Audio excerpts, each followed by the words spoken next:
5 minute का मदरसा, जानिए कम वक्त में ज्यादा बातें।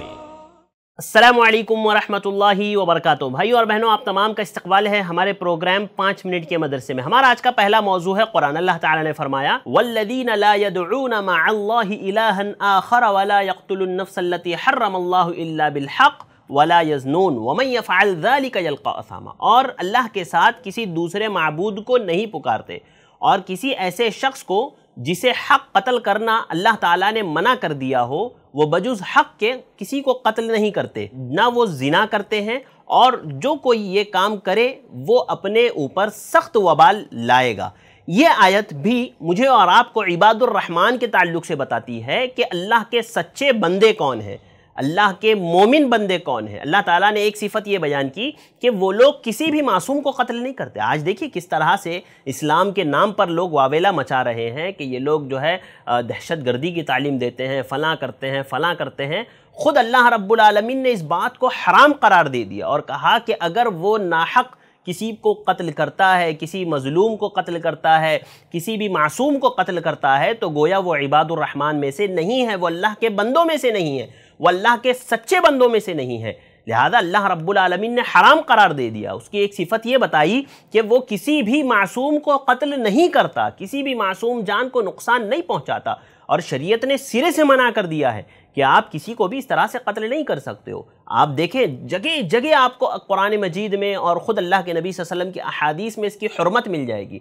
और अल्लाह के नबी सल्लल्लाहु अलैहि वसल्लम ने बड़े गुनाहों में से इसको गिनाया है कि आदमी किसी मासूम को कत्ल करे। इसी तरह एक और चीज़ जो अल्लाह रब्बुल आलमीन ने इस आयत में बयान की वो ये कि वो अल्लाह के साथ किसी को शरीक नहीं करता, अल्लाह के साथ किसी को पुकारता नहीं है। सहीहैन में जो हज़रत अब्दुल्लाह बिन मसऊद रज़ी अल्लाह तआला अन्हु की रिवायत है, जिसमें अल्लाह के नबी सल्लल्लाहु अलैहि वसल्लम ने फरमाया कि सबसे बड़ा गुनाह ये है कि तुम अल्लाह के साथ किसी को शरीक बनाओ, हालांकि उसने तुम्हें पैदा किया है। अल्लाह के साथ किसी को शरीक बनाना ये बहुत बड़ा गुनाह है, हर मुसलमान को इससे बचना चाहिए। और दूसरा अल्लाह के नबी सल्लल्लाहु अलैहि वसल्लम ने फरमाया, दूसरा गुनाह ये है कि तुम मोहताजगी के डर से अपनी औलाद को कत्ल करो। आज देखें किस तरह से अबॉर्शन होते हैं। आप सोचें कि ना वो इस्लाम जो इस बात की तालीम देता है कि औरत को जो है अपने बच्चे को मादर रहम में भी कत्ल नहीं करना चाहिए, उसको भी शरीयत हराम करार देती है।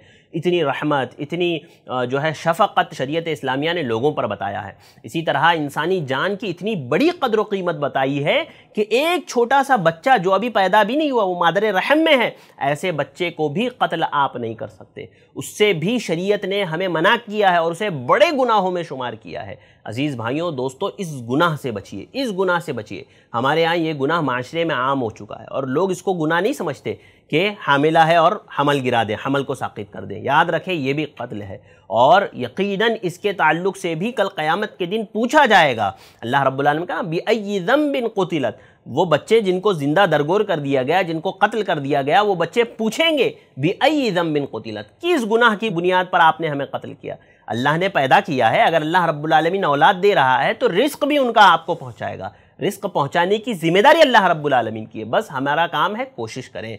तो नाज़रीन, ये अल्लाह रब्बुल आलमीन ने इस आयत में इबादुर रहमान की सिफत बताई कि वो अल्लाह के साथ किसी को शरीक नहीं करते और किसी भी मासूम को वो कत्ल नहीं करते। नाज़रीन, चलते हैं हमारे आज के दूसरे मौजू की तरफ। हमारा आज का दूसरा मौजू है गुनाह।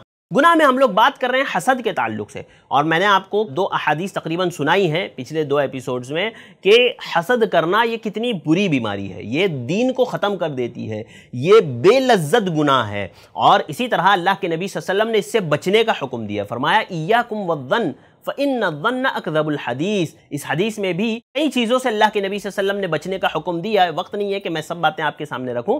मेरा जो असल मकसद है वला तहासदू, अल्लाह के नबी सल्लल्लाहु अलैहि वसल्लम ने फरमाया कि आपस में एक दूसरे से हसद न करो। बहुत सारी चीज़ें हैं जिससे रुकने का हुक्म दिया, लेकिन उसी में एक चीज़ बताया कि वला तहासदू, हाँ एक दूसरे से हसद ना करो। देखिए हसद करने की इजाज़त कहाँ है, शरीयत देखिए किस तरह से नेकी की खैर की तालीम कैसे देती है। अल्लाह के नबी सल्लल्लाहु अलैहि वसल्लम ने जो हसद करने की इजाज़त दी है, देखिए कितनी प्यारी जगह पर हसद करने की इजाज़त दी। फरमाया ला हसदा इल्ला फितनतैन, कि इंसान हसद नहीं कर सकता सिवाय 2 चीज़ों में। पहली चीज़ रजुलुन अल्लमहुल्लाहुल कुरआन फहुवा यतलूहु आना अल-लैली व आना अन-नहार, के एक शख्स उससे हसद करना जायज़ है जिसको अल्लाह रब्बुल आलमीन ने कुरान की तालीम दी हो, कुरान सिखाया हो, कुरान का वो आलिम हो, कुरान को वो सुबह शाम पढ़ता हो, ہاں، اور اس کے سننے والا اس بات کی خواہش کرے کہ کاش اگر مجھے بھی یہ یاد ہوتا، قرآن مجید کا علم مجھے بھی دیا جاتا تو میں بھی جو ہے اس کو اسی طرح سے پڑھتا۔ تو اس طرح سے رشک کرنا یہ جائز ہے۔ اور دوسرا، وہ شخص جس کو اللہ تعالیٰ نے مال دیا ہے اور وہ اسے اللہ کی راہ میں لٹا رہا ہے، تو اس کو دیکھنے والا شخص اس بات کی خواہش کر سکتا ہے کہ کاش اللہ تعالیٰ مجھے بھی ایسا مال دے گا تو میں بھی اللہ کی راہ میں جو ہے اس طرح سے خرچ کروں گا۔ تو اللہ کے نبی صلی اللہ علیہ وسلم فرمایا ان طرح کی جگہوں پر آپ حسد کر سکتے ہو، رشک کر سکتے ہو، ایک دوسرے سے آگے بڑھنے کی کوشش کر سکتے ہو، لیکن اس طرح سے حسد کرنا کہ اس سے نعمت چھن جائے مجھے مل جائے، یا مجھے ملے نہ ملے اس سے نعمت چھن جائے، یاد رکھیے یہ گناہ ہے اور یہ انسان کے دین کو ختم کر دینے والا ہے، یہ انسان کو ہلاک اور برباد کر دینے والا ہے۔ تو ناظرین، یہ چند باتیں تھی جو میں نے آپ کے سامنے رکھی۔ امید کرتا ہوں کہ میں اور آپ یہ سوچیں گے کہ وہ لوگ جو قرآن مجید کی تعلیم حاصل کرتے ہیں، ہمارے اندر یہ شوق پیدا ہوگا کہ ہم بھی ان جیسا حاصل کریں۔ وہ لوگ جو اللہ کی راہ میں خرچ کرتے ہیں ان کو دیکھ کر کے ہم بھی یہ سوچیں گے کہ کاش ہم بھی اللہ کی راہ میں خرچ کریں۔ تو ناظرین، یہ چند باتیں تھی جو میں نے آپ کے سامنے رکھی۔ امید کرتا ہوں میں اور آپ ضرور انشاءاللہ ان باتوں پر عمل کریں گے۔ مجھے دیجیے اجازت، انشاءاللہ پھر ملاقات ہوگی۔ السلام علیکم ورحمۃ اللہ وبرکاتہ۔ ایسے ہی اور ویڈیوز بنانے میں ہماری مدد کریں، اس نمبر پر کال کریں۔